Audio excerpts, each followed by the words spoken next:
Hey, book babes. Welcome back to Two Girls, One TBR, your chaotic book besties here to wreck your reading list, one morally gray man at a time.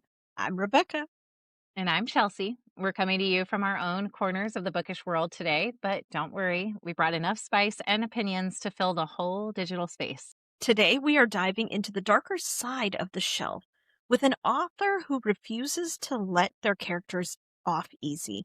We're talking about trauma, messy recovery, and what a bad boy needs more than just a leather coat to be interesting. So, how are you doing over there? I'm tired from working so much. I haven't had a lot of reading time, but I've been listening to my audiobooks. Let's see. I'm on the Blood and Ash series, like book 3, I think it is, graphic audio. And then last night I started for Phillies and Monsters on Kindle Unlimited. Hint, hint into today. Very What about nice. you?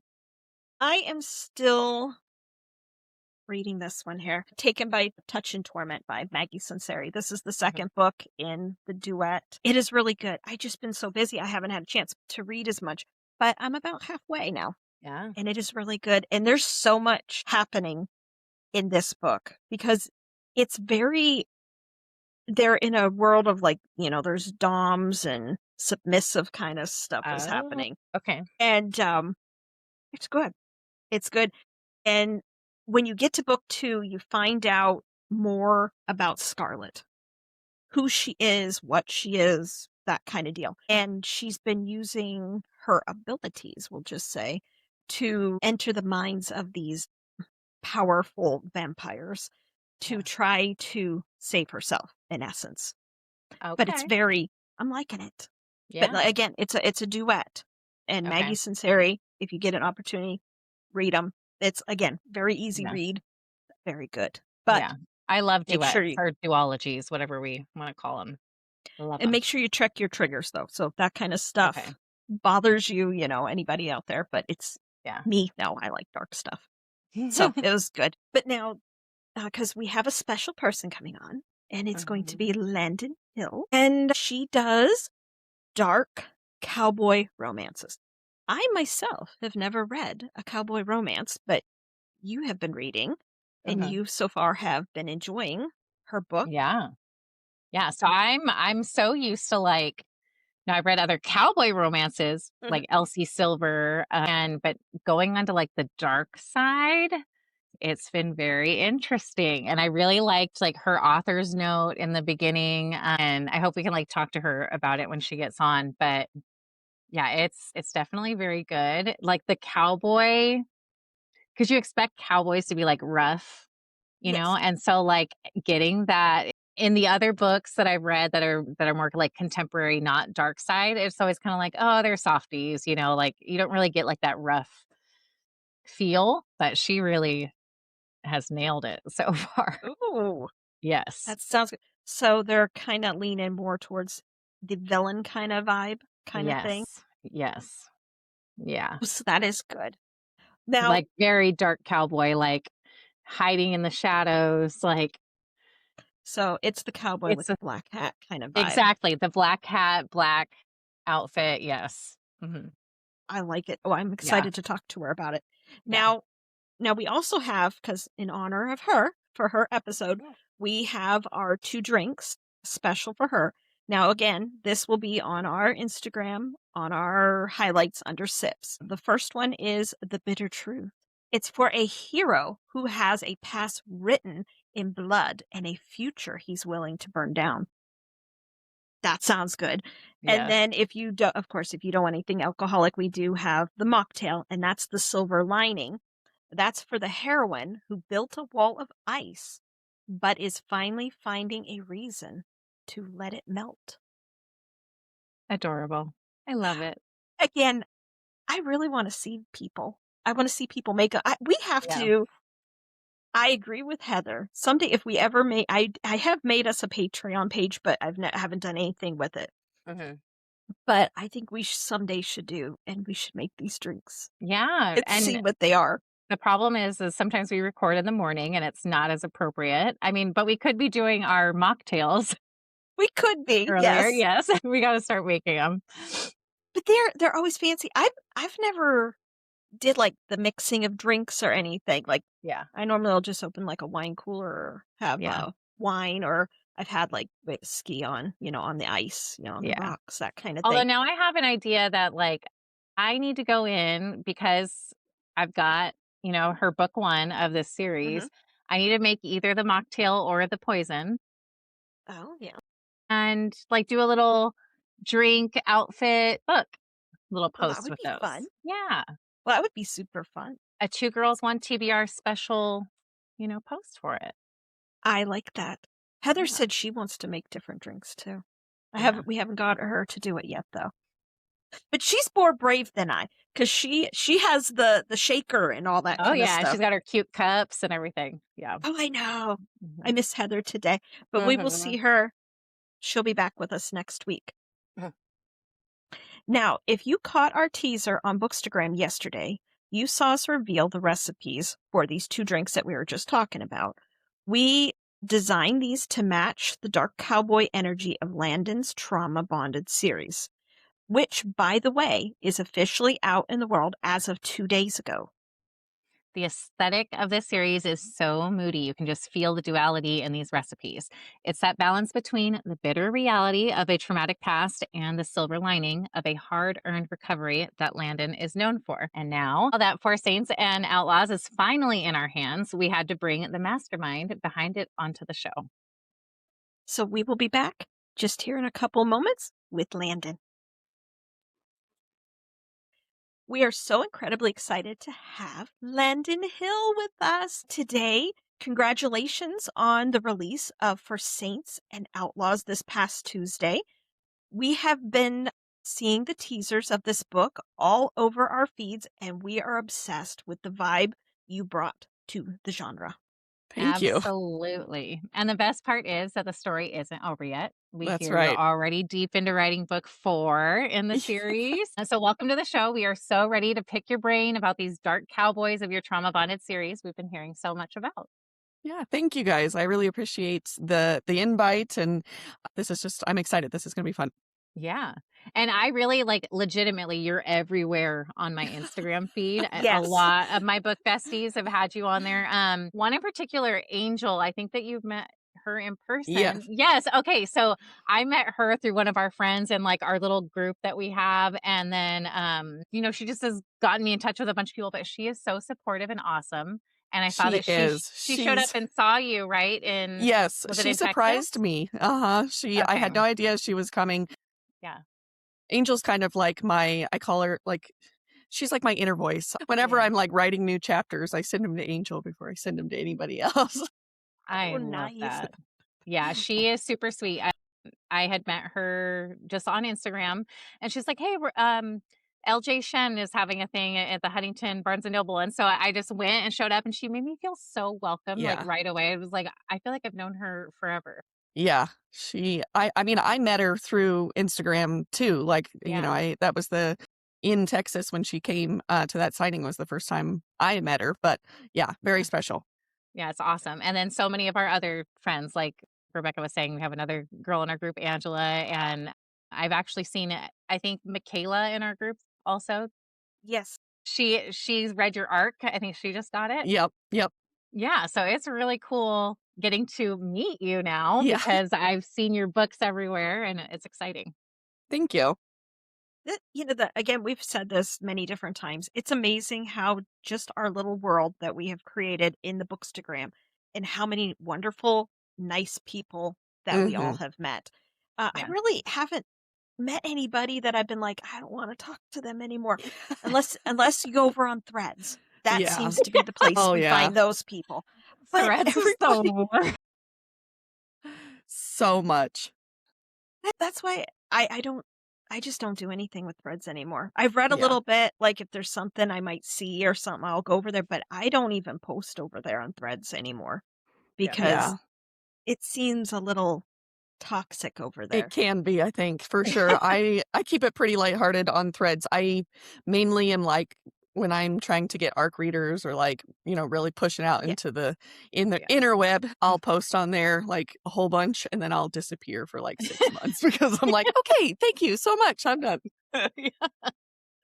But I mean, I've met so many just nice people, Hmm. Well, I met Chelsea and I've met Heather, none of us knew each Yeah. other Right. on Yeah. anything. And I have it started out like as a little engagement group where we would Uh-huh. help each other and then we were, even though we still do that kind of stuff with each other, but we talk to each other pretty much every day Hmm. and we know what's going on in each other's lives. So I Yeah. changed it and it's now our book family now. Yes, I like And that. and it's so nice. Yeah. Again, that is I think one of the best things that I have gotten from Bookstagram is all my newfound family. Oh, I agree. Absolutely. Yeah. Just even like not even as an author, but just, to connect with people on a personal level. I think that's really very special about this space. Just like getting to meet people that I wouldn't normally get to meet, but Yeah. now I have so much in common with. Yeah. Yeah. And also, like I was saying this about our group, especially, is that some of the people on the internet are like they're my biggest fans. Like, and they Oh support yeah. me so much. And I can't even rely on people that I actually know in real life to support me the same way that people Agreed. on the internet do. 100%. Yeah. Yeah. So Oh, I it's like agree with all that these statement. girls, I'm like, I want to meet them all in person. Like, I want to hang out with all these people because I know that they would actually, I don't know, like they would be there for me in real life too. Agreed. Yeah. Yeah. I have said hopefully maybe one day we can all get together Yeah. and like in Kentucky, like if you go into Eastern Kentucky, they have it's the natural bridge or whatever. It's like the big stone bridge, but they have all kinds of cabins and stuff, and they have some Mm, that are treehouse ones. I'm like, wouldn't that be so fun yeah. for That would be cool. everybody to get together and just have fun? Because I'll see different, book groups that are friends and stuff, and they'll go and do that, and it looks so fun. Yeah. Yeah. I want to Definitely. have that too. But Landon, you for were going to any say something, readers, Chelsea. yeah, Landon, for any readers that don't know you yet, will you introduce yourself a little bit? Yeah, sure. Yeah, my name is Landon. So I actually grew up in Colorado, but we moved to Texas. It'll be 3 years this month. And so people always ask, why'd you leave Colorado and move to Texas? The honest answer is we just felt called to do it, I guess. Like it was Yeah. just something we had traveled down here and just fell in love with the area. I hate the cold. And so I was like, that's a win there. There you Yeah. go. um, Yeah. and both my husband and I, we grew up and lived in the same place forever. And so we're the black sheep who left. I love it. And then yeah, so we've lived here in Texas for 3 years. I started writing my first book uh like 6 months before we moved down here. And it was just a hobby. People always ask like, how did you get into writing? And the honest answer is therapy. Love So it. it was truly I started going to therapy and I was like, I need to get these feelings, these things out.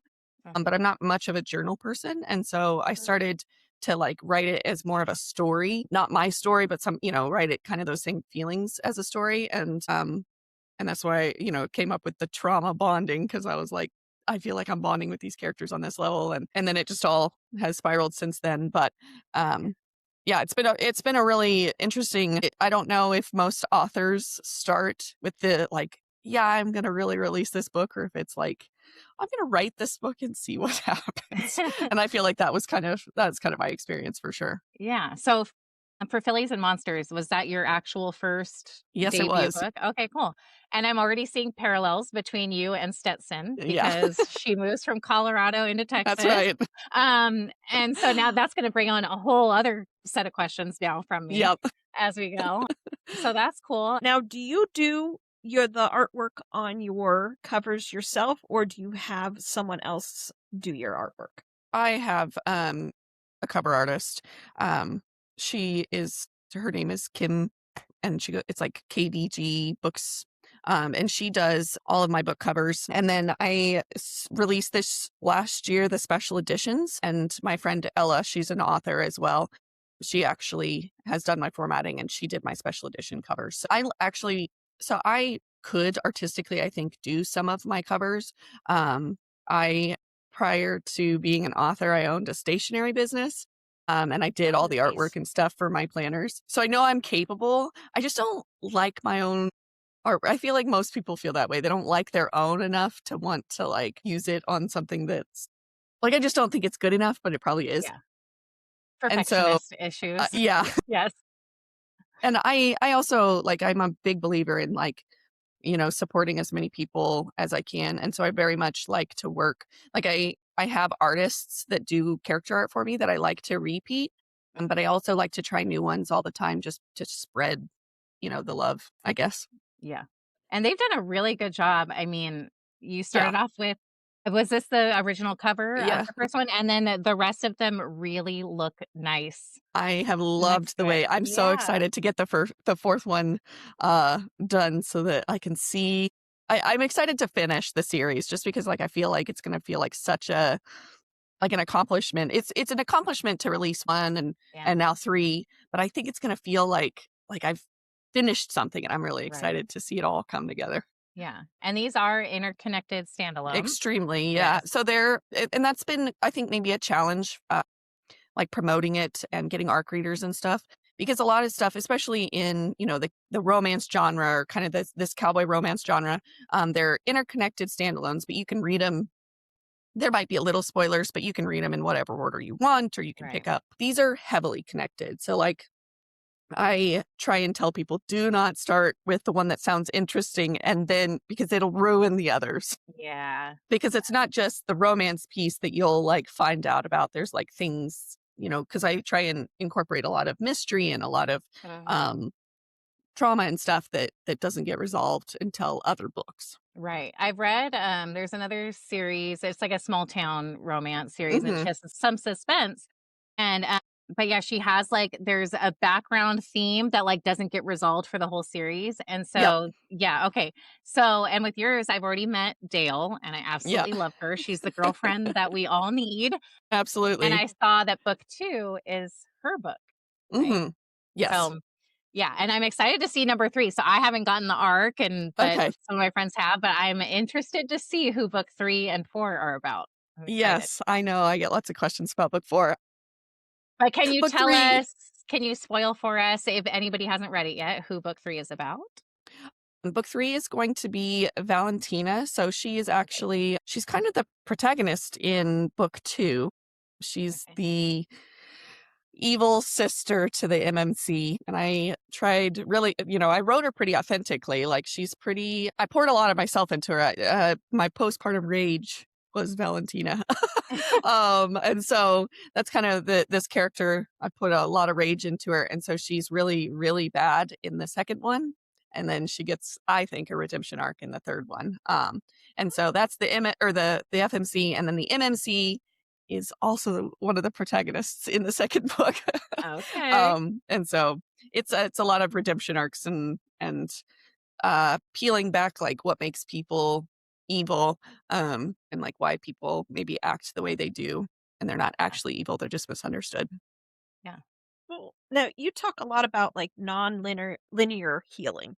For those of Hmm. us who are just diving into your world, what Hmm. does that look like with dark romance? Why is it more compelling than a character who just gets over their past?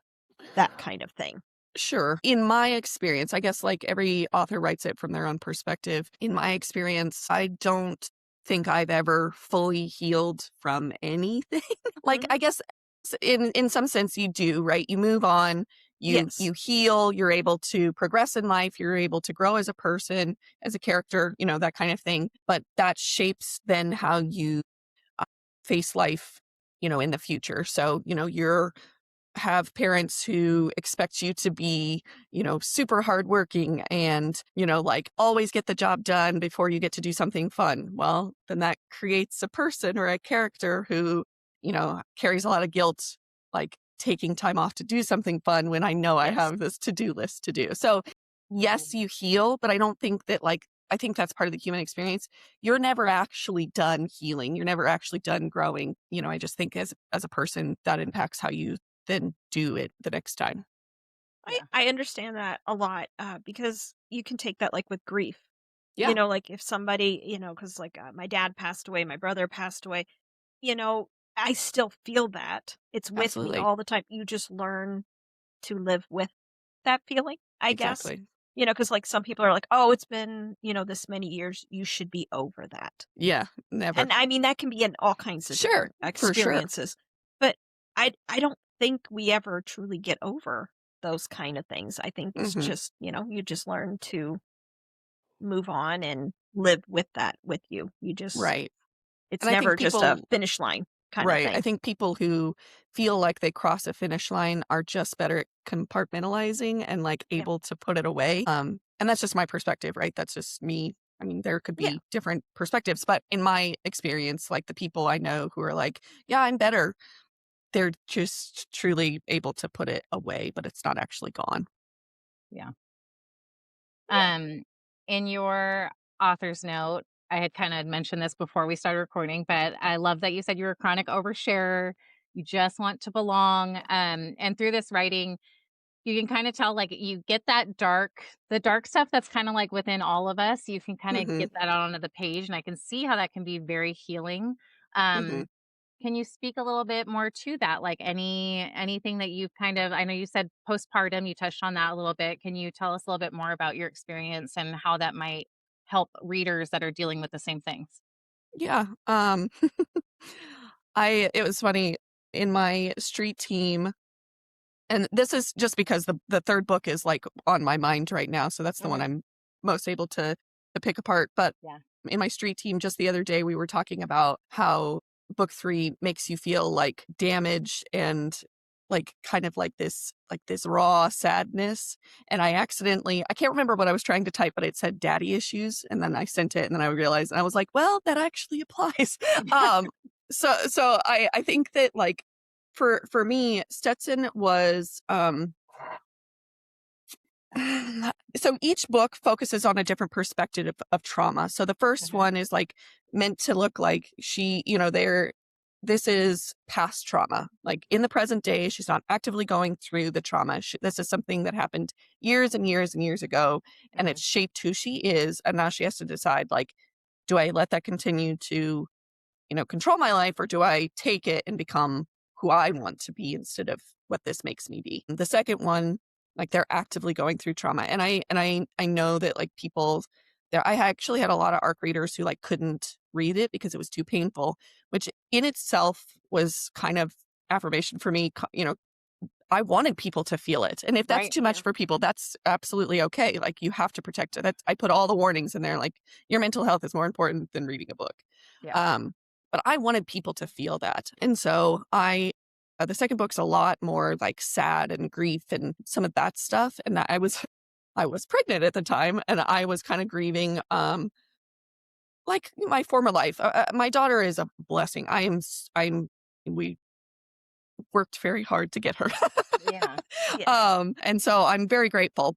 That doesn't mean like I'm pretty honest when people ask, like, I grieved this life that I had, before I had kids because Yeah. it'll never be the same again. And my husband has a lot of health issues, and that's going to be really, really prevalent in the 4th book.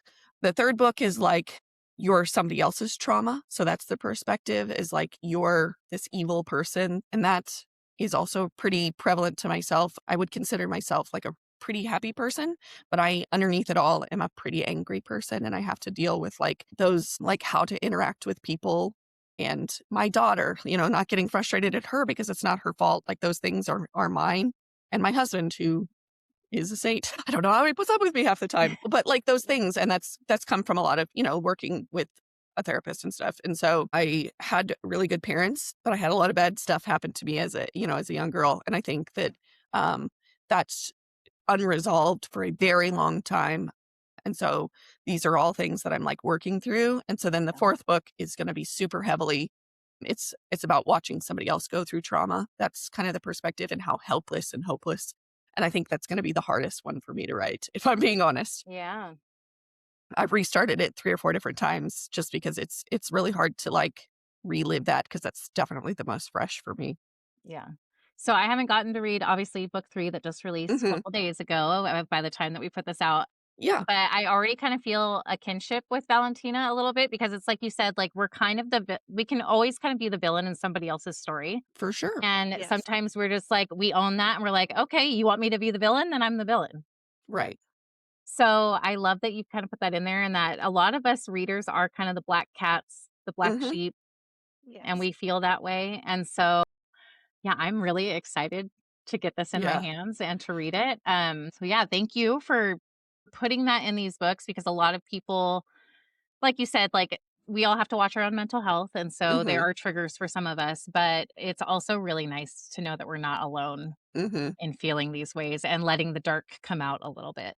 Yeah, I feel like it's really healing, at least for myself and for the people I've talked to be able to be like, I don't have to be sunshine and rainbows all the time. Like, I can feel my feels and you still accept who I am.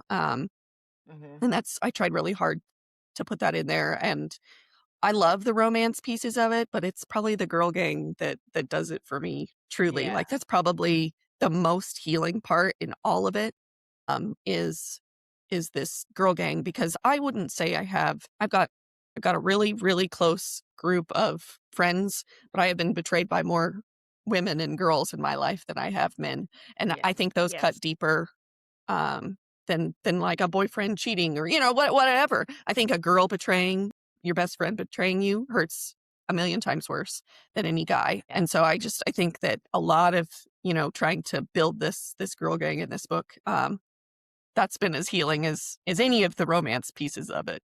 hmm And in For Saints and Outlaws with Hmm. Valentina, since I haven't met her yet, Yeah. is she kind of more like cold and guarded? And do you find it's a challenge to make readers fall in love with that kind of character? Or did you have a hard time? Like, what was your process with her?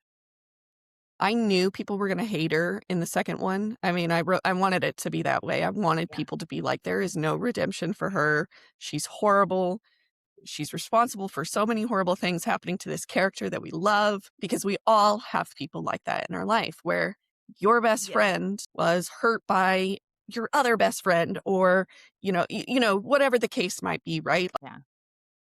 And having to pick sides in a Yeah, way. and having Yeah. to pick sides. And so I Yeah. knew, because before I even released who the FMC in the third book was going to be, I had people like, they were like, "Do not make the third book about Valentina. Like, I will not read it. There is no redemption. I refuse." I was like, "Okay, whatever."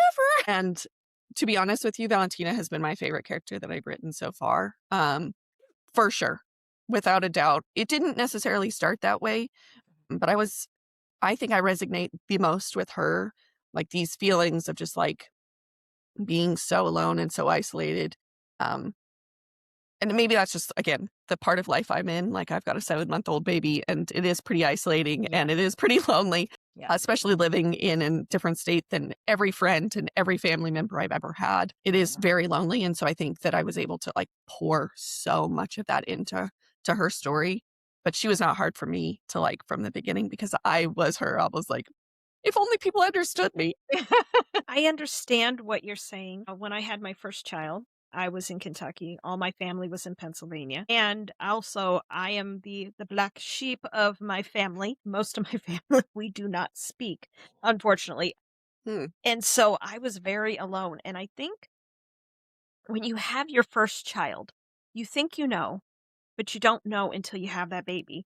Oh, yeah. It's hard. It is very isolating, especially if you don't have a support group close by. Of course, I Hmm. had my husband and that kind of thing, but it's very lonely. And then of course, I've gone on and I had 2 more children within 5 years, so I had 3 of them, and it was so overwhelming. I've told Chelsea this before, I've told Heather. It would be so overwhelming that I would close and lock myself in my closet and I would cry because Oh, it was yeah. just so much. Oh, But yeah. now, of course, mine are getting bigger, different problems now, but Oh, yeah. with them. I don't But, think they ever it's go away. Yeah. no. But I understand 100% what you're saying, and I Yeah. know what that feeling is, and it is very lonely, Hmm. but Yeah. it does get better as they get Yeah. older. It's funny But how it it's is, like I you pray understand. for them and you want them and you like need them in your life, but at the same time, it is Yes. really hard coping with the fact that it is the hardest job. ever. You're not getting any sleep and you don't feel like yourself You anymore. couldn't prepare for it. No. Yeah. No. There's nothing that prepares you for that. Yeah. It's a rude awakening for everybody. And anybody that says differently, that's great for you. Yeah. It's not my experience. Agreed. Yeah. I want to touch on, so book 3 has like some pretty heavy like trauma in relation to some sexual content, right? So and the rage and the sadness and stuff that I got from postpartum, I poured into kind of, these encounters for her. All that to say too, though, like all of that kind of came from a place of things that had happened to me as a kid. And I think as adults, we either don't acknowledge that it happened, or we are like, it was so long ago, it's not a big deal, or everybody copes with it a little bit differently. And like my hope, I just want people to not feel alone, because even though like my feelings or, what I'm experiencing, my rage is coming right now from postpartum, somebody else could come at it from, an assault or something, or parents being horrible or, whatever. The feeling is the same. I mean, the emotion is the same. And so like for me, I hope it's not necessarily linear in the sense that like you have to have gone through this to relate to this, to feel this. Like everybody, I think it's emotions, or I don't know if that makes sense.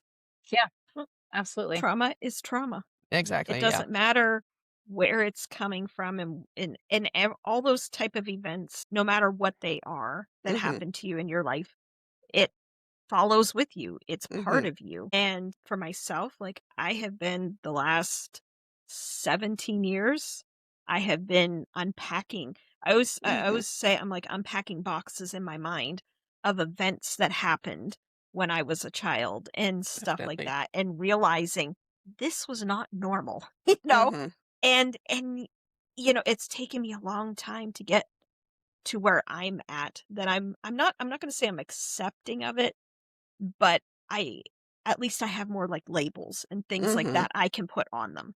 So I understand 100% what you're saying. Absolutely.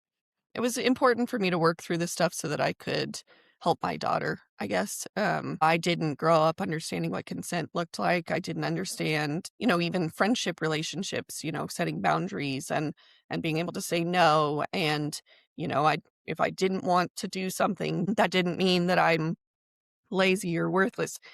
Like all these things that unintentionally get put on you as a child that you then carry with you. And so like I wanted to be able to work through these things so that like I can teach my daughter at least like what consent looks like, because again, I didn't know until I was in college that things that had happened to me had not been okay, but you don't know until you know, I guess. Yeah. Yeah. That is actually very profound, because I've talked about things like with people where I'm like, oh, that's not normal. Like that, that wasn't supposed to happen. Even something as small as when I used to walk through the halls in high school, you'd have somebody grab your butt or, stuff like that. And it's like, that's sexual assault. I didn't realize that. Yeah. For sure. Yeah. It's crazy the things that like are allowed to go on, or you feel like just, oh, it's normal. Well, you think This is they're okay. normal. That's Yeah. right. I think those are just things that just happen. Right. And that kind of stuff. I remember I was in, I believe it was like 8th grade, something like that. And this one boy that I knew, he came and he grabbed me and I smacked him, and he never did it again. But looking back at it with my, my eyes now, I mean, how did he think that was okay to do that kind of thing? Yeah. Yeah. It's very interesting how our lives, when we grew up, the time period we went to high school and all that, what was acceptable or what they thought they could be. I would be so upset if something like that, or if my daughter said something like that, or somebody did that, or even my sons. I mean, it doesn't matter, daughter or son. I'd be like, oh yeah, I would be. Now that you are a mom, though, Landyn, like as you're writing, do you kind of have a hard time being like, do you ever imagine your daughter in these situations, or has that not hit yet? And I just opened up a. So no, I haven't really imagined her If Well, she too had, late. Now if they she just did had it to a you. stalker and he was stalking her for 10 years, no, I think we'd have a different conversation. But we have talked a lot about this. Like I am anxious for her to like go to school, and I'll be at a PTA meeting and they're like, "What does your mom do?" And my daughter's like, "She writes porn." I have thought about that a lot. Yeah. Going to parent days. I'm like, I'm here. No. Oh Well, yeah. let me ask you this question, because like I don't know why this is. I think all like romantasy, everything, romance books, all that. It's very good literature, all this. What is up with these people? Just because there is intimacy, open door, all that stuff, they're like, that's not literature. That's Yeah. just smut. I do not agree with that statement at all. Because like you'll see like a lot of these like male authors, like the one we'll say like it's not Throne of Glass because that's Sarah. What is it? What is the one? It's the one they did the TV show on HBO. Oh, Game of Thrones? Game of Thrones. Game of Thrones. I get it confused all the time with Throne of Glass. Like when he was writing it and they said like he would have like all these stories and stuff like, sexual things that happen and that. But they were like, "Oh, that's great literature. That's perfect." But now if a woman writes it and writes about a woman having, experiences and really getting into it and stuff, it's like that's smut. Yeah. What I don't know. what do you I've think on it? I've embraced the smut culture. I'm like, you're right. I do. I write smut. I don't know. I think that it just is societal norms, right? Like unfortunately in the world we live in, men can get away with more than women can.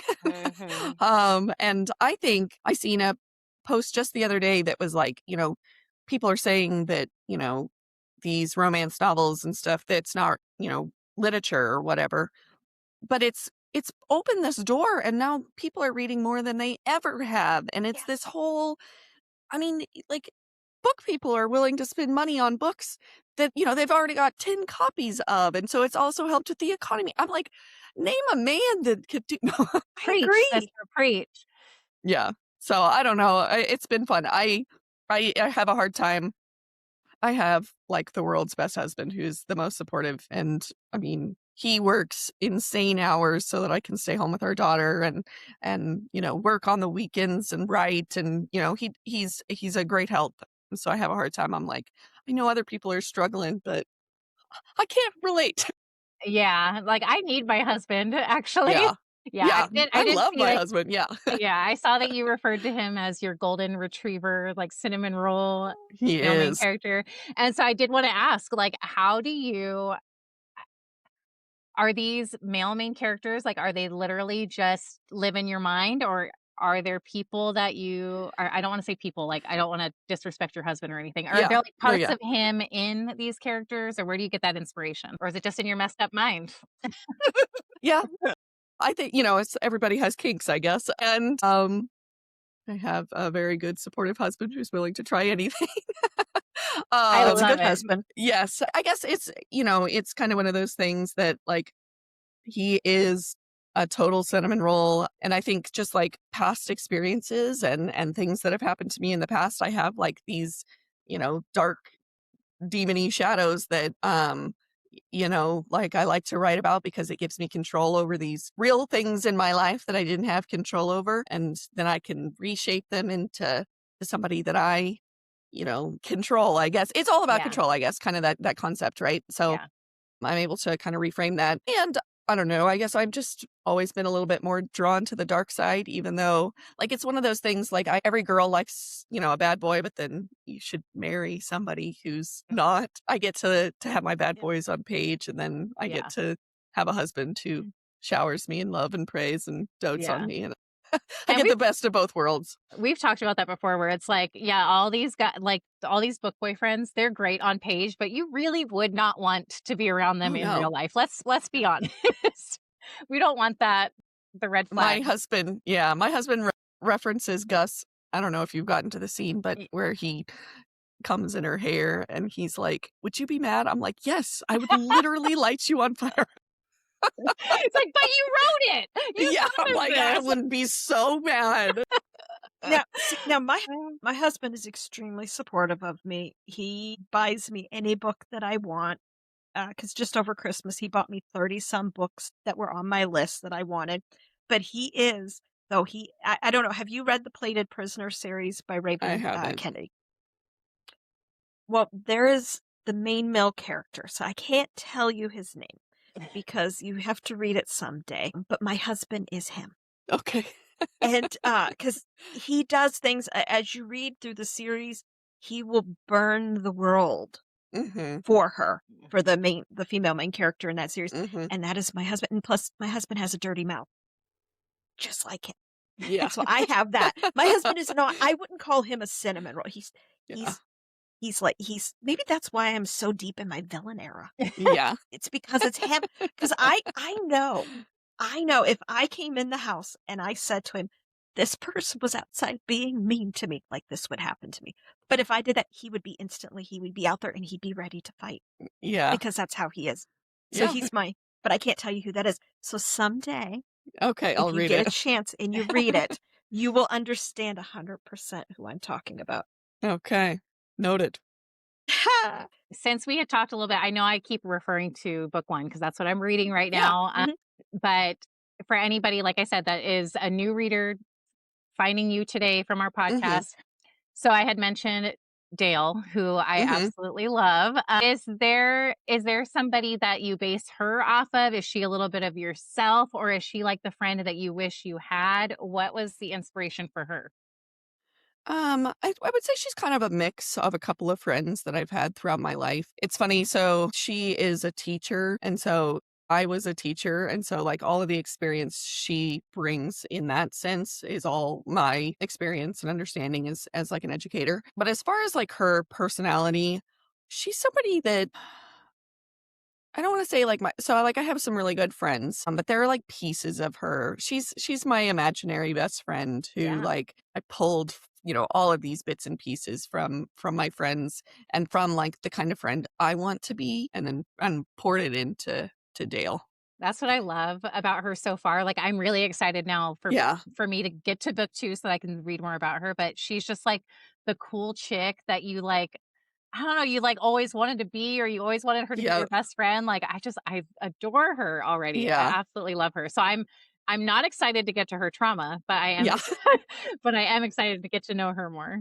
Yeah. Yeah. And it's funny. So I try really hard not to read reviews. Authors aren't supposed to read reviews. But when I very first released the first book, I had a lot of reviews like talk about how unfinished it felt and how these characters would get like introduced and then you wouldn't know anything about them. And I mean, that was all because I was like setting it up for 4 Yeah. books, right? Yes. But there's a character that you haven't met yet at the end of the book, and she has quickly become everybody's favorite, which is so funny because she was like a last minute addition because I was like, Stetson needs to have more than one friend. Like, Yeah. you don't have to, but for real growth, like, you got to be able to like make friends. Yes. Yes. So it's funny. I added her at the last minute, and people are always like, I feel like she was thrown in there. Well, she was thrown in there, but she's become like everybody's favorite. So I'm excited to explore more about her just because she's like Dale, but not. Okay, I'm excited to meet her now. I love talking to you about all this stuff, like getting to know you in person. I don't it Mhm. just puts such a like personal thing on like getting to read these books. And so I just love it. I'm Yeah. so excited. I think that is one of my favorite things since we started doing this Hmm. is to get to know the person behind the stories Yeah. that we all fall in love with. And I think that is one of the best bonuses for being able to do Yeah. this little podcast, that we get to do these kind of things. And I Yeah. love it. Yeah, Yeah. no, I agree. It's like fun at book. I've only been to a couple big book signings, but to meet these authors, and get to pick their brain and be like, you know, how did you come up with these super dark characters? And even that makes me feel like not alone because, you just pull them out of thin air. And, the third book was supposed to look totally different than it did. It was supposed to be a different MMC, the whole thing. And people don't understand who don't write. You cannot force these characters to be anything than what they are. Like, you can write it and it will never feel complete unless you actually write it the way they intend it to be. They take over. Like, you literally, they are human beings in my mind. Yeah. And so it's fun to meet people who create these people because you're like, what's going on in there? Yeah, seated like normal people, like Rebecca and I, who do not write. That's Yep. like a crazy thing to hear. And it's so funny. My brother's husband, he was like a writer for a show, and my Mhm. brother's like, "Yeah, you kind of have to be like a little bit crazy because you guys like hear voices in your head, Yeah. or like, and they're just like." It's a play in there, or what is Yep. happening? And so it is cool.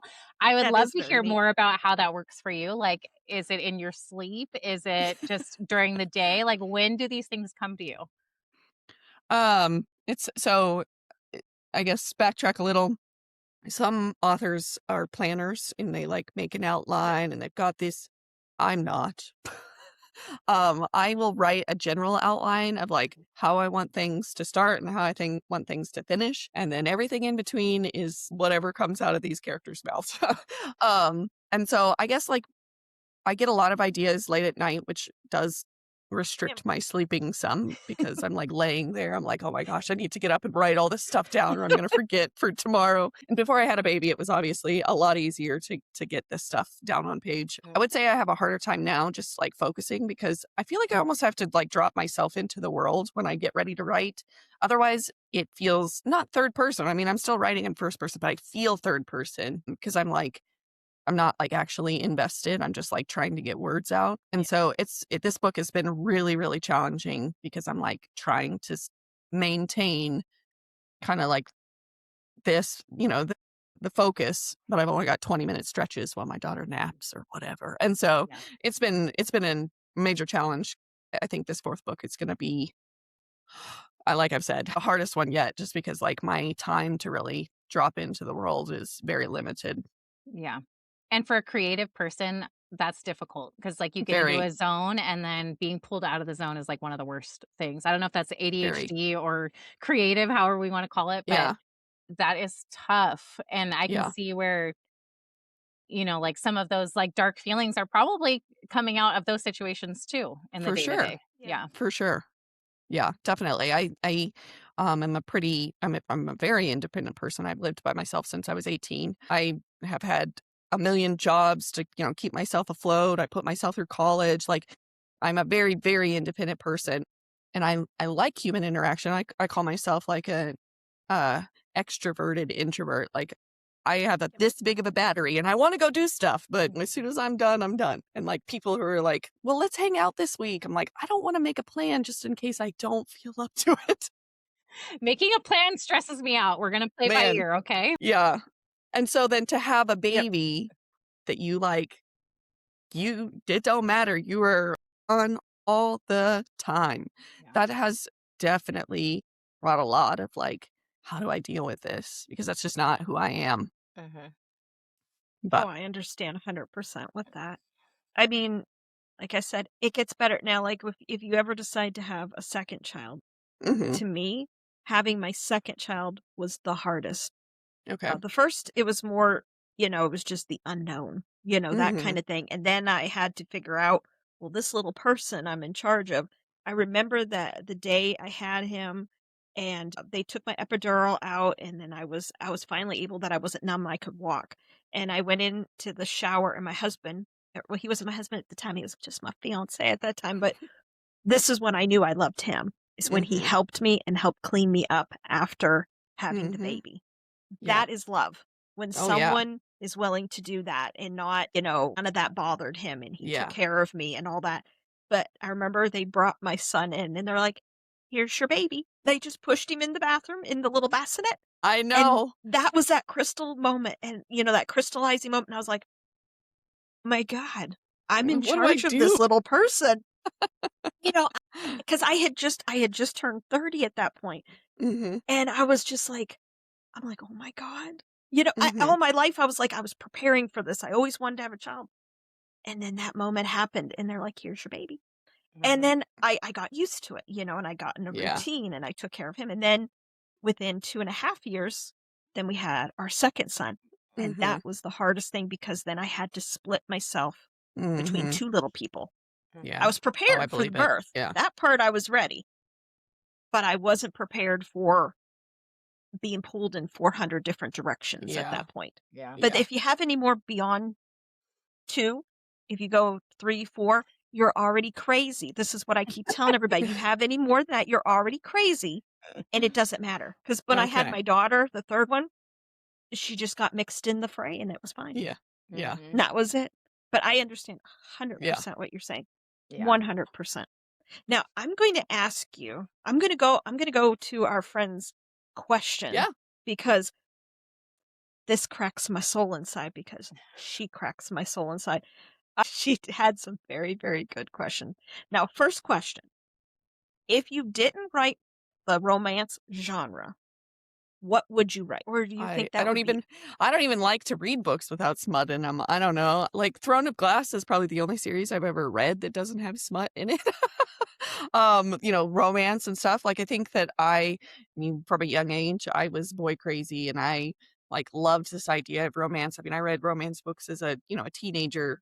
Yeah. Twilight. I was a Twilight freak. So I think, yeah, I probably wouldn't write, if I'm being honest. I don't think that there would be maybe like a autobiography of somebody's life, but I would still probably focus on the relationships and the romance. So I don't know. Let's put a spin on that. Let's say, because you've leaned more towards the cowboy. So what Mhm. about, do you have any other plans for other things within the romance genre? Not in the Oh, near future. I've got a good. couple more cowboy romances already going in here. But I have said that if I do something else, I really want to write like a baseball, because I love baseball and all that stuff. So I would totally write like a baseball romance.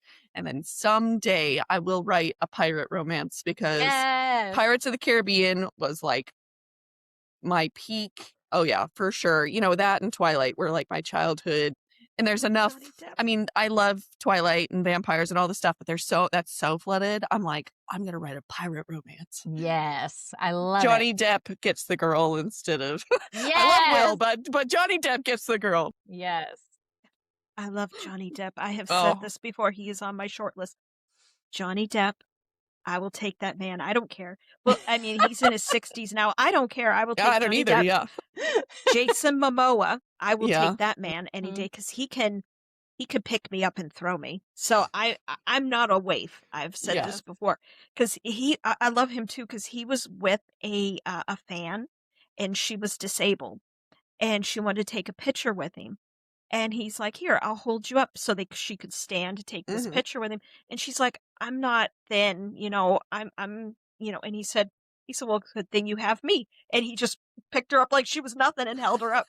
And I'm like, Jason Yeah. love it. Momoa, you melted Yeah. my heart. And then it's that Jensen Ackles. Is that how I you was gonna his say name? that's my top. That's my top right there. I'm telling you, I fell in love with him when he was on Dark Angel. That was when I fell in love with him. I don't know if you've ever seen that. Mm-mm. It's with Jessica Alba. It's a dystopian world, and they make these super soldiers, and she has a barcode tattooed on the back of her neck. And she meets him, I believe it's either the end of first season or season 2. That's where I fell in love with him. Yeah. And I just started Supernatural for me, but I just started watching Supernatural. I'm on Oh, yeah. season 1, episode 4. Yeah. Because it's on I think Prime has it, and you can watch Uh-huh. all 15 seasons. Yeah. He's so delicious. He really is. He really And- is. And just in like real life, and just Oh when yeah. he does that, he's just And he's a girl dad. Like I love them both. They're both girl dads and all that. Yeah, I'm always like, man, good pick. Good pick. Now the next question. Now this is her question. Now out And of your real quick, characters. let's Oh, real what's quick, that? let's just give her like a little shout out, or so we know who we're talking about. It's Yeah. on Oh, Instagram. yes. She's sugar_and_spicy_books, and it's our friend Angela. So she's the one that's Yes. coming with these questions for you. Angela's good, because she is Yeah. an enormous fan of yours. But now this is her question. Out of your characters, they have to fuck one, fight one, or marry one. And she said that's her thing. Man, okay. Okay, I'm marrying Raphael, because for the long term that's I think he's my favorite. Fuck one is Gus for sure. I gotta. And then fight one?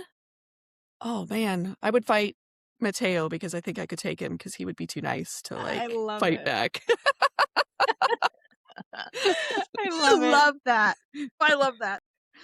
And my answer will change when we get through book 4, just so you know. Okay, we're gonna have you on again so that we can. Oh yes, you'll have yeah. to come back and visit us. Now, when does book 4? Do you My anticipate? hope is October, November. In a Well, perfect you'll have world, to come that's back in the Girl, fall. you are Yeah. busting these I'm out. trying. I had this imaginary goal that I was like, I'm going to get this series done in 2 years because I think that is going to make a huge difference for readers who don't want to pick it up yet because it's not a completed series. Because I'm a reader who doesn't like cliffhangers, which I know is like such a oxymoron because I write vile cliffhangers, but I don't like them, and so most of the time I won't pick up a series until it's done. And I know that that's stopping a lot of people from picking up the series, just because like they're waiting for it to be finished so they can just binge it. And so I think that finishing it is going to open not like a whole new world, but it's going to open some doors for me. And so I'm like, I'm going to get this done. Like I want to get this done. I want to feel like good about it. Like I want to get it out there and then move on to the next thing, which is already going. I'm like, you got to stay focused. Yeah. I mean, you've already got a pretty good fan base going from, like I said, from what I've seen in the book community so far. And it is really exciting, like to know, at least to have that projection of I'm trying to have this done by this time, because then like people like me who are starting it right now, I know that once I fall in love with your series and your writing, that I'm going to be able, I'll pretty much be able to binge it in between some of my other arc reads or Right. some other of the ones that are coming out. Like what I do with a lot of these interconnected standalones is I will read them in between other books. So I Yeah. love that I can now space out your trauma bonded Yeah. series and kind of like read one and then read like a romantasy or something. And then now I can go back to my trauma bonded. So I think you're doing it wonderfully. Thank you. Yeah, I mean, do you want to speak about any of the challenges that you've had as an indie author, or is there anything you want to vent out for the world? Yeah. I mean, it's hard. It's been really hard. I think I'm in kind of a difficult genre.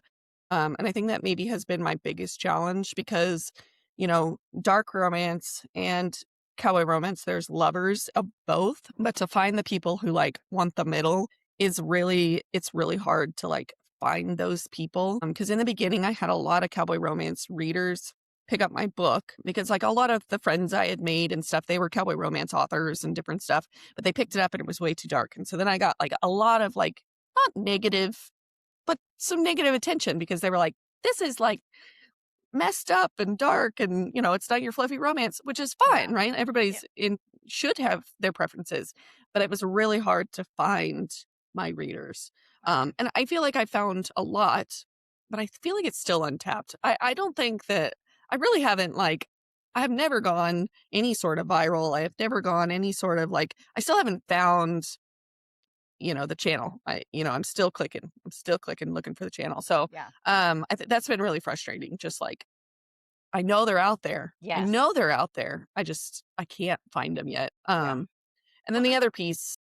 Well, I can tell you found me because I have never read a cowboy romance because I don't typically read contemporary romance. Right. I am very deep and I told you I'm in my villain era, and I read romantasy, dark fantasy, but I do read dark romance. That I love the dark. I like, if we talk about Star Wars, I prefer the dark side. Yeah. Oh yeah. That's my vibe. And so, I mean, you have sold me just talking here and just hearing everything. And of course, you're listening to Chelsea talk about it. That fits my vibe. So I know there's a lot of people out there like me. And I think that's what's hard. Yeah. To explain that to people, they either see it and they're like, oh, it's a cowboy book, or they see it and it's a dark romance book, but they're not seeing the bridge, I guess. Yeah. So it'll happen eventually, but I can see that. Like if people are like, oh, Elsie Silver, and then they come into yours and it's like, it is not the same. But I was talking about this off camera with Rebecca, is that when I read, and this isn't to say like those contemporary cowboy romances aren't good, but when I read them, I'm kind of like, where's the cowboy? Like, where's the grit? Where's the rough? And so you're bringing that to like this genre that you've kind of created, because I haven't really ever read any other dark cowboy romances. Mm-hmm. You're creating something that's really cool, and like you're actually getting that like that dark, like the Yeah. Yellowstone. Yep. The Yellowstone, take him to the train station, like Yep. dark cowboy romance. Like Yeah. that is morally gray. That is dark cowboy. And I think that we just need to get it in more people's hands. And like, Yeah.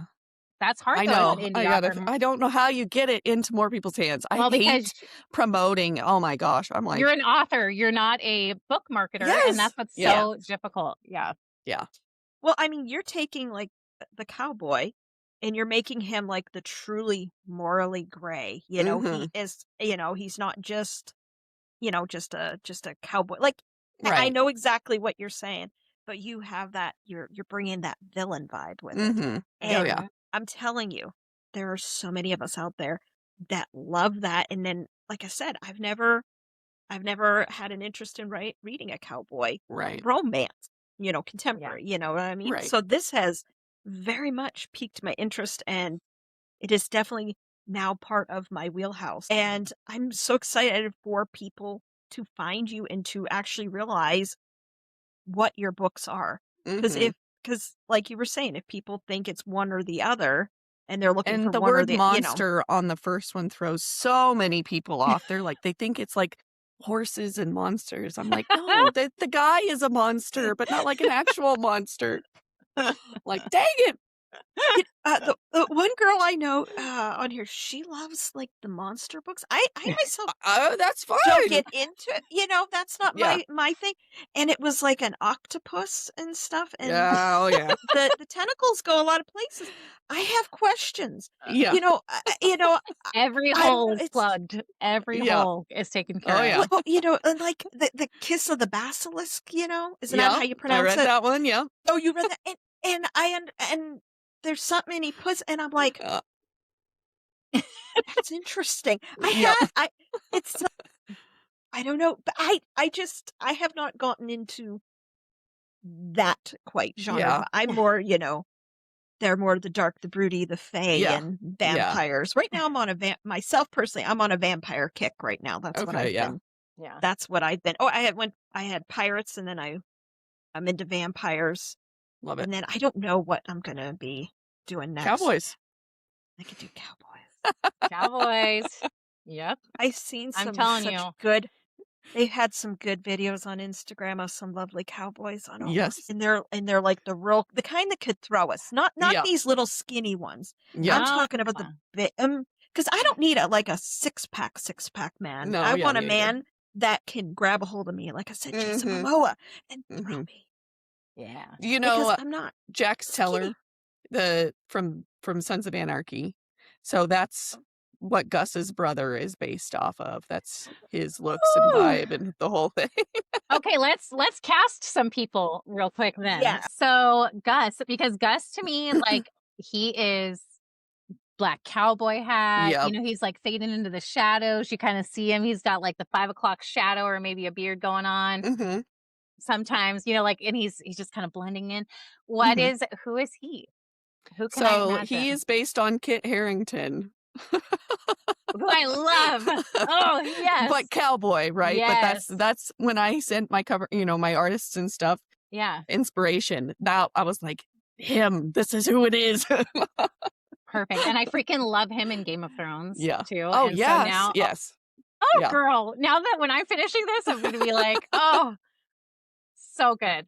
I love Yes. that. I love this. We're gonna need to like post these. Yeah. Have you done that yet with I any of haven't, yours? no. Girl, Mm-mm. okay. We might need to help you out with it or something.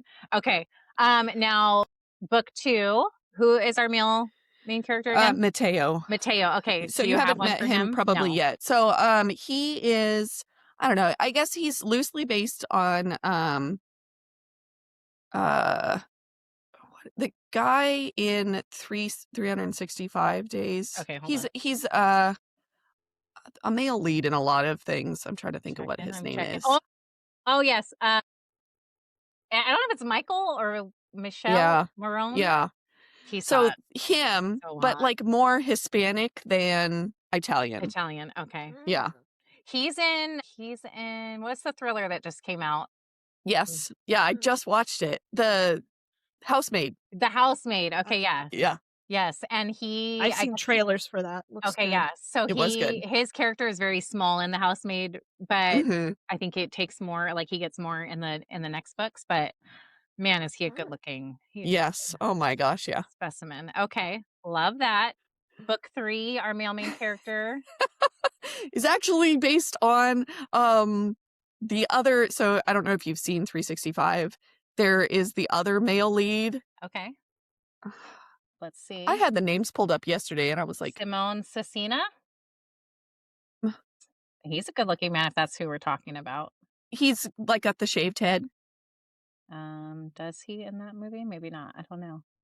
He Um, pops up when I typed in 365 days. yeah. Or I'm is sure it probably okay. is. Did you say his name to me when you So- wrote me? I thought I did, yeah. Oh, let me look. Let me look who you have listed. I remember you had Justin Baldoni on one of them.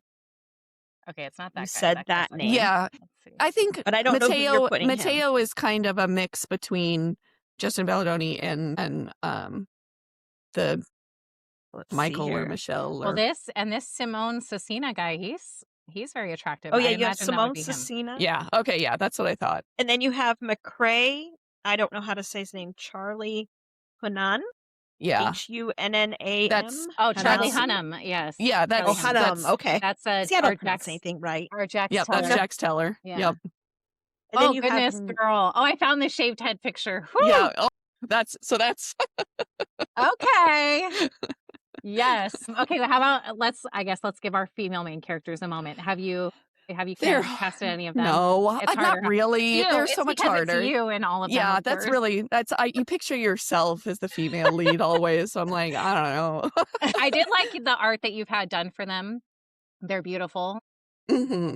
And yeah, it is hard to cast them though because they have like their own.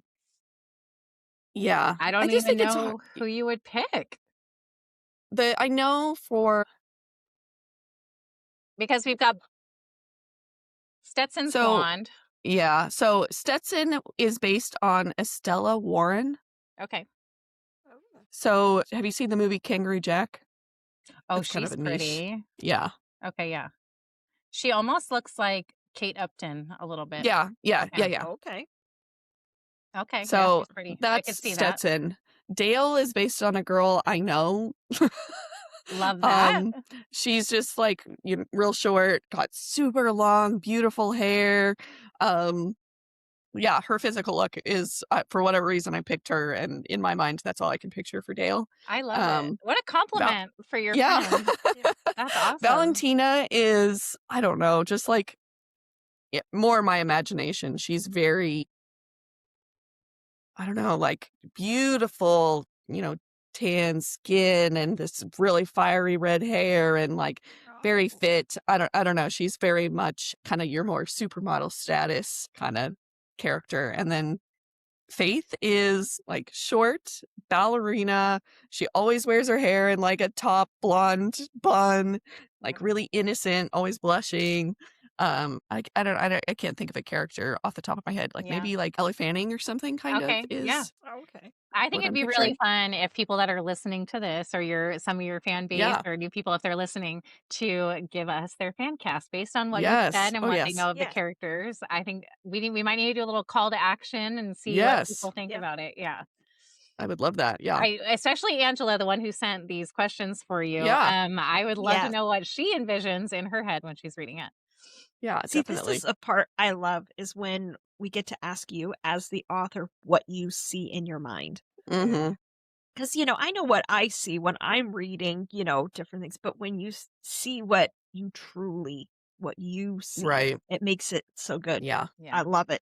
See, my problem is like for the longest time, every male main character was Henry Cavill or Cavill, however you say Yeah. it, Yeah. because I absolutely adore him. But now that He's I'm delightful. seeing some of the men that you're pulling Yeah. out, I need to broaden my horizons a Yeah. little bit here. I do like Henry. I guess we could add him to the list as well. Yeah, I and loved when he was Charlie on- Hunnam too. I absolutely love him. Yeah. I don't know if I know who he is. I might know him if I see him. Rebecca, Google him. Yeah. Well, I see, thought they were going to use him for, I really wanted him for 50 Shades of Grey, yeah, that's who I know that they had talked about, but it didn't work out. yeah, casting him. But And the only Well- other male character that gets talked about, which I imagine you've met him. I guess I don't totally know how far you are. Mhm. In For Phillies and Monsters is it's the guy she goes on dates with. Oh, Does that sound Nathan? familiar? Yeah. Hmm. Yeah, I already don't like him. Yep. I imagine him being like the most like coiffed, like So wannabe he's based cowboy on character. he's based on Chad Michael Murray. That's his. No, and I love Chad Michael Murray, but like, Oh yeah, me but too. like now Chad Michael Murray, I can totally see it. Yeah. But No, like back in the day, Chad yeah, Michael back in the Murray was day. so Yeah. cute. Yeah. I could see it though. That's a Yeah. good cast. I always I don't think of like it, but I Henry. respect it. Yeah. I always think of Henry Cavill. Is it Cavill? What is I it? How do we pronounce his last name? Cavill, Cavill. I don't know. I always think of that interview he did. I think it was with Jimmy Fallon, and he asked him, "What did he do for cardio?" Yep. Mhm. Yep. Other ways. There's other Yeah. ways to do cardio. Oh, I'm like, oh, he's so good. Yeah. Yeah, he could just, He there's knows. certain actors that could just say whatever to me, and I would Yep. be. I also love I'd he be also fine. has like that because he picked like the off-screen girl, like she's Mhm. not an actress. He gets like bonus points for that too. Yeah, agreed. It just makes you feel like, oh, she's just a normal girl. That could have been Yeah. anyone. It could have been me. I love it. I always Yeah. felt that way about Paul Walker too. Yes. Landon, I did have a question I wanted to ask you about. I mean, you're obviously busy. You're a fairly new mama. You're writing. Do you have anything that you're reading right now or any favorite authors? What can you give us on that end? It's really hard to read. I imagine every author has a different perspective. It is really hard for me to read when I'm writing, Yeah. especially like right now when I'm in the trenches of trying to flesh out even what it looks like. When I get to the editing phase, I can do quite a bit of reading just because like I need a break from that world. But right now I only have like such short windows to get into the world anyway. It's really hard to add other things. Yeah. I am reading I just finished, well, I'm listening to, I just finished Quicksilver and I started Brimstone. Like I listened to that in the car when my daughter and I go to the library or whatever. And so we listened to that, which I'm going to have to stop doing soon because she's going to start repeating things, but I can still get away with it. Yeah. And so that's the only thing I've read and or listened to in a long time, just because it's so hard to get into that space where I can do it. I mean, I have a list a mile long of especially indie authors that like I have met at conventions and stuff. I always buy books. Do I ever get to read them? No. Yeah. Yeah, exactly. Yeah, it's hard. Even being in this like bookish community space, we've talked about it on other episodes, how it's like the FOMO is real and all these new books are coming out, but it's like we still have like lives that are going on. And for you, you've got actual characters living in your head, like telling you things. And so like I can't even imagine how you juggle all of that. That's It a is hard. lot. Yeah. So Yeah. I'm tipping my hat to you Thank you. for doing all that. But like and it's cool to get that perspective of like, yeah, you really don't have time to sit and read. Cause like I said, you've got your own imagination and your characters talking to you. You're trying to write. You're trying to still have a life and time for everybody else. So it's wild. Yeah. So maybe you can start reading at the end of book 4. That's my hope. Yeah. Although I'm like, I've already got the next thing plotted and it's more in my head than book 4 right now. Yeah. And sometimes I'm like, well, should I just sit down and write it? Because then it'll be out of my head. But I'm afraid if I do that, then I'm like not going to be focused enough on book 4 to finish it. So I'm like, no, just stay quiet. Yeah. But it's always there. Now, I do have a question now for Chelsea. Uh-huh. Now, because as you know, Chelsea does narration. Now, is it hard for you when you're doing narration to do like the broken but surviving kind of like the dark type of narration? Is it hard for you to do that type of dialogue? So, yes and no. I actually like find that it's very like I like it. I like Mm. doing the uncomfortable. And I think for a lot of people like there are so many narrators that don't even like doing spice. And so Mhm. I don't it's just really fun for me. I don't really have like anything that I can articulate as to why I like it or why it doesn't bother me, but everything is a challenge, that's for sure, especially with like the book I'm doing right now. I'm doing it solo, but it really should be like a duel or a duet. Mhm. And so it is hard, like, especially getting down in that lower register of a voice, like to do male voices and to still get Yeah. their emotion behind it. Cause not only am I trying to like just get my voice there, but now I'm trying to put their emotions into it. And that's Mhm. actually really tough because I don't Mm. speak like a man all the time. So it is hard, Yeah. Yeah. but I really enjoy it. And as I'm reading, like I do get voices in my mind. I don't know if like everybody reads that way, but like I can hear them in my head Mhm. Oh, when I'm reading. now, Yeah. Landon, now when you're reading now, because I know you're creating and everything, but do you see a full movie in your mind when you do read? Because they said that there's a percentage of people Yeah. that don't see anything, and that shocks my mind. I Yeah. hear them, I see them. I might be looking through like the female main character's eyes, even though it's not per se that I feel that it's me. But a Mhm. lot of times I may be looking through her eyes, but then I'll see her. I Mhm. see that. Now some people see like them like in like big time, like Mhm. big detail. I don't know if I'm like at that end of the spectrum of it, but I do see like a movie in my mind and I hear their voices and stuff. Mhm. But but that does shock me that some people Yeah. see nothing. I think I definitely see it. I'm a really fast reader. Uh, like I don't want to say a skimmer, but I'm borderline probably more of a skimmer. And so I do see it happening. I wouldn't say because like you were talking about voices and the emotion and stuff. I don't think I ever hear voices in my like when I'm reading somebody else's work. Mhm. I don't even know what Gus's voice sounds like in my head. Like, I'm, like, trying to think about it. I'm like somebody asked me, there was like, "Does Stetson have a Southern accent?" And I was like, "I don't know. I've never even thought about it. I don't think so." Yeah. And so, like, I see it, but I don't really hear it, which is interesting. I think if I someday get to do them in audio, it's going to be an out of body experience because, like, to actually get to hear their voices and their thoughts and stuff come back at me is gonna be, like I said, an out of body experience for Mhm. sure. Yeah, and it's See, I always think hard too with audiobooks, and even just coming from a narrator's perspective. Mhm. It's really hard knowing what an author wants. And so it's Mhm. like sometimes when you audition, you just kind of like you're trying to just kind of read it and still story tell, but then you don't want to overact with some Right. authors. And then some authors really want all the emotion and then some authors don't. And so it is kind of a Oh, I'm challenge sure, yeah. doing that, and so it is nice. I would say that it's probably nice that you don't really have crazy expectations quite yet, and you don't, like, Mhm. necessarily hear them in your head because then somebody can, like, provide that to you and you can go, Right. "Yes, that's what I wanted to hear," or, like, "Yes, that sounds good." For sure. Yeah. Instead of being, like, so set and, like, "Yes, this is what it needs to sound like, and I'm looking for a very you know, a very certain kind of voice and person," Mhm. so it's nice that you're open. Yeah. Oh, yeah. Would I would literally that it's I wanna get an audiobook put together so bad. I mean, Yeah.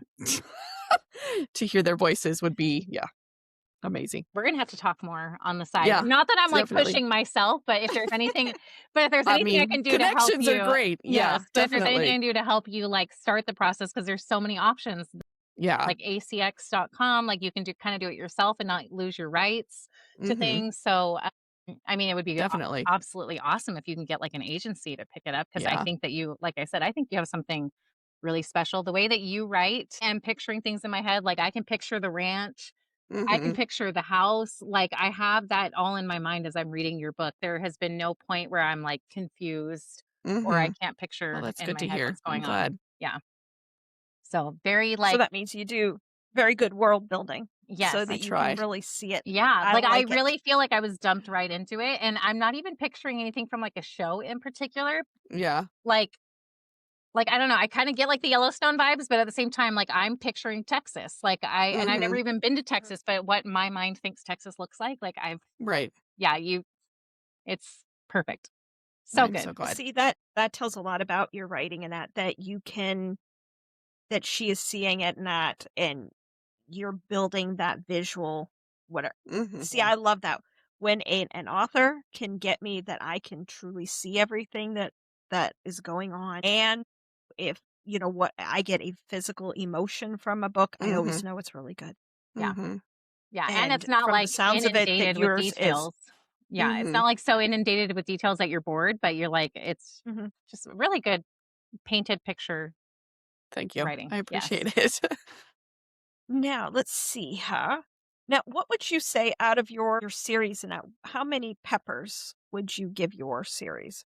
Because that's always my question. Because I don't read Anybody reads non-spicy. a book in our group and Rebecca goes, "Does it have spice?"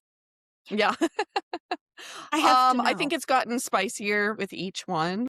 Okay. I think the first one I was maybe a little more afraid to write like pretty explicit scenes just because I was like, I didn't even want to tell my mom that I had wrote a book. And I finally did just because she was like asked about it. But to this day, she's never read it. I've been like, do not read it. Like, this will not be good for our relationship. Do not read it. Do So you? I think go ahead. Well, let me ask you. Like when you're writing those type of scenes and stuff, is it? Because now I spoke with author Stephanie Storm. We did Yeah. 2 episodes ago. She is, or actually 3 episodes ago. She is hilarious because she was talking about writing a scene in hers, and she said she was talking to her editor and I don't know what the other person was. It was two of the people that she works with her book, and they're like, like we are professionals and all this kind of stuff. And she's like getting not embarrassed, but she needed a glass of wine because she was talking about woman on woman action, and she's like, I don't know how to, and it was hilarious. Yeah. But do you have those same kind of feelings now as as you continue Yeah. to write, or have you gotten much more comfortable in the smutty, spicy stuff? I would say more comfortable. And to be honest with you, I've always been the person who had a pretty like dirty, dark sense of humor. And I was always the girl that was like saying or doing things, in a group that was like, everybody was like, what are you doing? I just think the first time I wrote something, I compare it to like standing in a room naked in front of everybody you know. That's what it feels like to write a book and publish it. Because now people are like actually getting a poke inside your brain and they're like, you write about a guy who comes in her hair? Like, what are you do? Like, so I think that like I was really afraid in the first one. The second one, I really went like female empowerment, which was really fun for me to write. And this third one, which I mean, I knew it was spicy, but all so far, like the people who have messaged me, they're like, this was like way ramped up. I'm like, well, you're welcome. See, now again, that's another thing that sells me on it. Yeah. That it's because I think the only book that I truly have series right now that I could say that isn't quote spicy is Throne of Glass, and I only have the first book. I haven't read this series, but everything else Yeah. I have is spicy. I would say the first one's probably like 3 peppers. The second one is, I don't know, 3.5 peppers. And the fourth one is definitely 4 peppers. See, I like that. See, again, there are lots of people like me. Yeah. Yeah. That's why I always ask the question every Yeah. single time. Yeah. Yeah. Let's see here. Now, I'm going to ask you I'm going to say 3 different statements. You tell me, is it a scream or a dream? Okay. Scream is bad. We had to tell Ravenna. Oh, yeah, we had to tell Scream is bad. Dream is good. Okay. The who did this to you trope. Dream. Vigilante justice. Dream. Enemies to lovers with a he wants to unalive her. Have you sure you not read my books? I was just gonna say Wait a this is minute. like the recipe of all Wait a of all. minute. Have See, you I been love all sneaking that. into my computer? I love it. Now, what is, out of all the tropes that are out there, what do you think your favorite trope is? And what is your favorite trope to write? I mean, I love enemies to lovers. I think that's pretty common. Just like that concept. I love a bad boy, like I don't really know what to call it, but like there's the bad boy and the girl makes him soft for her, and like only for her kind of thing. Yes. I love Lessons in Seduction. That's a fun one that I really enjoy. I don't know. I'm trying to think of any that I don't like. I don't like a cheating trope. I feel like that one is pretty common. Yeah. Like people don't like it, which is so funny. I mean, I'm not going to say why it's funny, but Is this one of those we have to read it to find out what you're talking about? Yeah. I have to write it for you to find out. But I don't know. I don't think I probably have too much of a favorite. I mean, Cowboy Romance is, Cowboys is for sure like right up there as far as like my favorite genres and tropes and stuff. Morally Gray. I don't know. Yeah. Now for me, the one that is not the biggest fan of is like a bully romance. Mm-hmm. That's the thing I'm not. That's a trope that I would send to the grave. Chelsea, I know what yours is. Yours typically is a miscommunication. Oh, I hate That's always the one that miscommunication. gets her. It drives me It gets you crazy. I hate it because it's so relatable. I think that's part of what drives me nuts. I'm always like, if people would just talk. But also why, like, it is relatable, but also I am so not that person. Like, me neither. I am the communicator, and like, I will sit you down and we're going to have an uncomfortable conversation. too. And so that's why it's like, I hate reading it because I'm like, but I talked about it before, like, I both love and hate like a third act breakup. So I hate it, but I literally will read any book. They're my favorite to read because they make my heart clench. And I'm always like, oh, and the coming back together is always so good. Yeah. I love them. Yeah. Love it. I actually hate a third act breakup. That's definitely a scream for me. They happen, but I do hate them. Yeah. Any of so I have learned that like a lot of people come and ask authors, and some of it's like borderline inappropriate when they want to ask about your sex life and stuff like that. But we don't have to go that far. But do you have any like tropes in your relationship with your husband? Like I did one a while back where it was like we had the third act breakup. We had small town because we lived like 10 minutes away from each other. So do you guys have any love story tropes? Definitely the small town. I feel like I think there was some miscommunication trope in there. He thought we were dating. I had no idea we were dating. Oh, so cute. I was dating other people. Trying to think. I don't know. I mean, like he is for sure, a cinnamon roll. And I would say I'm more of like the black cat and he's kind of the golden retriever, like those kinds of things. He's for sure the soft to my hard, like for sure rough, softens all my rough edges. But I don't know, is like caretaker, is that kind of that kind of idea, I guess is a common trope for us. Yeah. Some of that stuff. I just love that he thought you were only dating him and you did not know. I had no idea. Sweet.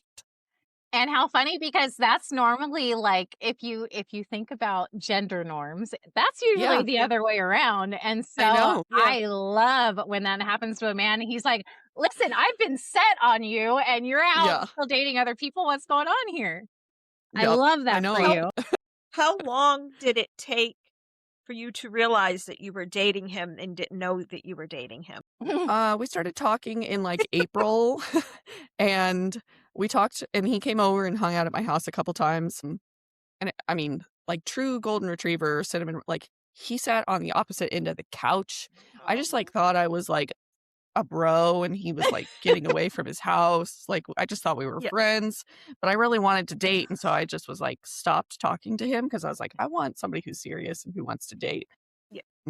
But he like continued to talk to me, and then we like kind of got back together a month later, and then we really started to sort of go on dates and stuff. But it wasn't until the middle of June we were camping, and I was like, so what are we? And he's like, well, I thought we've been dating this whole time. Oh, that is so cute. So I got to tell you some secrets here because I love that. I love that is it. so cute. Oh, yes, he is a little cinnamon roll. He is. He through and through.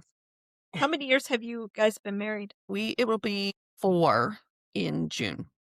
We've been married 4 in June, nice. And together 7.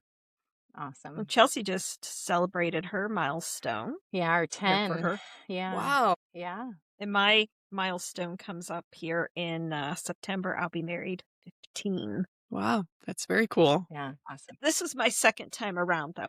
I was married once before, and I was married for I was married for about 11 years, but when our 11th wedding anniversary happened, that was during the divorce period. I didn't have any kids with him. So I had all that wasted time. That was wasted time. And then I met my husband, and then I had my son because I wasn't getting married again because I had to make sure he really loved me. And again, Hmm. I had my oldest son, and he took care of me. That solidified it for me, but I still didn't marry him for another year. And we got married just 4 days before our son turned 1. Wow, So my that's very oldest will cool. be 16. My oldest will Crazy. be 16. And my other one, Crazy. my middle one's going to be 13 next month. I'm going to have 2 teenagers. 2 teenage boys, nonetheless. I know. I have discovered things. I have found out things because my kids are very open. They're very open. They will tell me anything. Because I said to them, because I didn't want them to grow up in a house like I grew up in, that nobody knew anything. Because my mom was weird and she didn't want to tell me anything. Nor did my dad. Me too. It's Me too. so I had a lot of questions, and all that kind of stuff. And some things shocked me and stuff when I got married the first time. So with them, I always tell them I'm an open book. You can ask me anything, that kind of thing. And they'll ask me things. And then sometimes I'm like, you're going to really have to ask your dad. 'Cause Yeah. I can't answer those questions. Yeah. But yeah, because they've told me things. And I'm like, oh, I go like that to them. I go, oh, Great.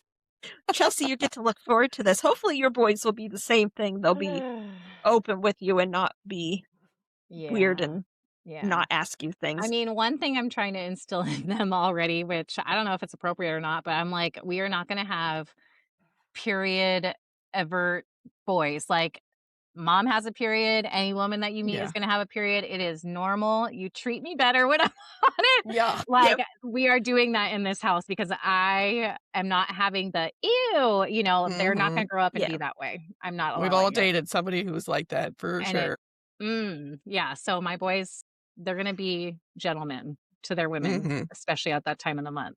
I'll tell you Yeah. what. Oh, because that's with my boy. They understand what that is. They understand, all that. And they have a sister she's younger yet. That time is coming. Hmm. So, they have to prepare for that because they're going to have 2 crazy women. Now, I'm going out of that part of my life because I'm in what did they say? It's cougar. They call it, I don't know, something with a cougar. I don't know. They don't call it perimenopause, but they put it with a cougar time. So that's me. So they'll have me that I'm crazy a little bit with my hormones, and then they'll have her. Yeah. So I'm Sounds fun. so thankful that I had her, or I would have been in a house just of men that Yeah. didn't understand anything. But again, I'm trying my best so they understand and they know this is how you treat a lady and all that kind of Right. thing. Yeah. So that's good that you're doing that too, Chelsea. Yeah. Um, Landon, before we jump off anytime Yep. soon, and I'm kind of putting you on the spot, but is there anything that we haven't touched on that you would like for your readers to know that you can think of? Like anything about you, about your characters? Your I story? don't really think specifically. I mean, I try very hard to be a pretty open book as far as I like the author notes and stuff at the beginning of my books. I try really hard to express, what I was pouring into this book and what I hope readers are, getting out of the experience. Um, and that they're not alone. Like I try really hard to make a safe space kind of within my universe.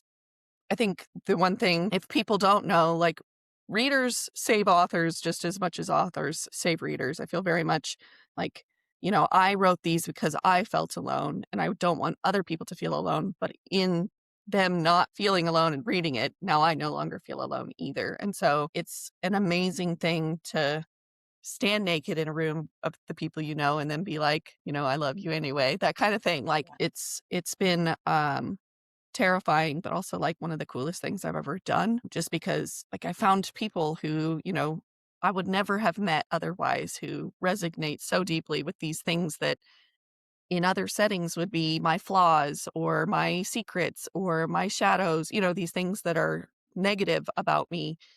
these other people are like, oh, I have that too. And now I don't feel, and I think that's really special. I think I hope that the readers and stuff, that they know that it's not just like a one-way thing. Like, I'm not just giving them something. I'm not just giving them words. Like, they're giving me stuff too.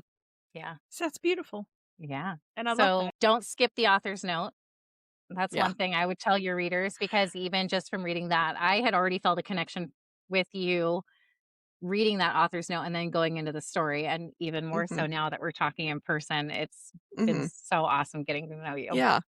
Yeah. This has been a great time. I have really enjoyed it. And I was nervous, but I had no reason to be. This was fun. Yeah. Well, You're I a hope natural. Yeah. Thank you. Yes.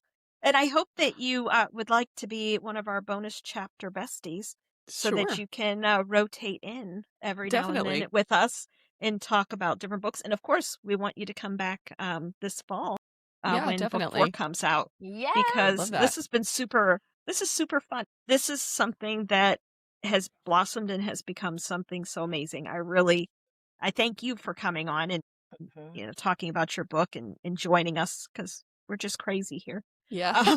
Me too. And we pronounce nothing correct. You will learn that over time. Me too. You know what? And, It is such a pinch me moment though, because Yeah. I never dreamed I'd get to talk to an author on a podcast. And and I really mean it. I see your books everywhere on my feed. And so maybe even if you're not seeing it or feeling it, you have to know you do have some awesome fans that are putting it out there and saying really good things. And I know you try to stay away from the reviews, 'cause Yeah. some people are just miserable and we just Yeah. ignore them. But yeah, this is just so cool. Yeah. Like, I can't even believe that we're getting to talk to you right now. Like, and that Thank you're so down to earth. Like, it's so awesome. Thank you. I appreciate it. I love it. No, and I agree. I will touch on what Chelsea said. Some people are just miserable. I don't understand anybody that gives horrible reviews. If you didn't like a book, shut up.